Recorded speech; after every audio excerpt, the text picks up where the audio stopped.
The wizard studies में आप सभी लोगों का एक बार फिर से स्वागत है। सेंट मार्टिन द्वीप अभी चर्चा में है क्योंकि बांग्लादेश की पूर्व प्रधानमंत्री शेख हसीना का बयान है कि अगर सेंट मार्टिन द्वीप अमेरिका को दे दी होती तो वो सत्ता में बनी रहती। इस वजह से ये सेंट मार्टिन द्वीप चर्चा में आ गया है। तो आज देखते हैं उसकी भौगोलिक स्थिति क्या है और कहाँ वो स्थित है।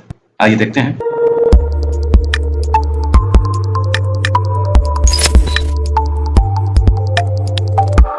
सबसे पहले मैप में देखें तो ये बांग्लादेश का दक्षिणी पॉइंट है और यहाँ पड़ोस में म्यांमार है। म्यांमार से यहाँ पे सीमा मिलती है।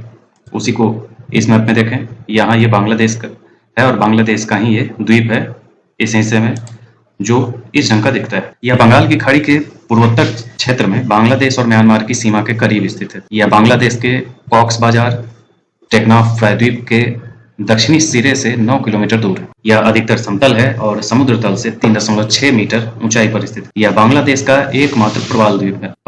उत्तर पश्चिम में 10 से 15 किलोमीटर की दूरी पर चट्टाने हैं और ये समुद्री कछुओं के प्रजनन स्थल। इस द्वीप का इतिहास देखें तो यह द्वीप कभी टेक्नाफ प्रायद्वीप का हिस्सा था और जो लगभग 5,000 वर्ष पूर्व, लेकिन धीरे धीरे समुद्र में डूब गया। लगभग 450 वर्ष पहले वर्तमान सेंट मार्टिन द्वीप के दक्षिणी उपनगर पुनः उभरे और अगले 100 वर्षों में द्वीप का उत्तरी और शेष भाग समुद्र तल से ऊपर उठ गया। अरब व्यापारी इस द्वीप पर बसने वाले पहले लोगों में से थे और वे 18वीं शताब्दी में यहाँ आने लगे थे। व्यापारियों ने शुरू में इस द्वीप का नाम जजीरा, जिसका अर्थ होता है द्वीप या प्रायद्वीप, जजीरा रखा और बाद में इसे बदलकर नारिकेल जिंजीरा या नारियल द्वीप रख दिया। 1900 ईस्वी में ब्रिटिश भारत ने भूमि सर्वेक्षण के दौरान इस द्वीप पर कब्जा कर लिया था।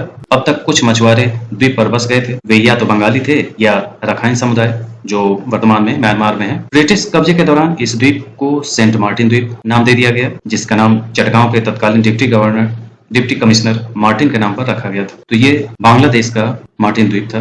इसी को शेख हसीना के कथनानुसार अमेरिका मांग रहा था और उनके अमेरिका को न देने की वजह से वे सत्ता में इस ढंग के परिस्थितियों का सामना किया। तो आज के लिए इतना ही। मिलते हैं इसी ढंग के अन्य वीडियो के साथ। आज के लिए इतना ही। धन्यवाद।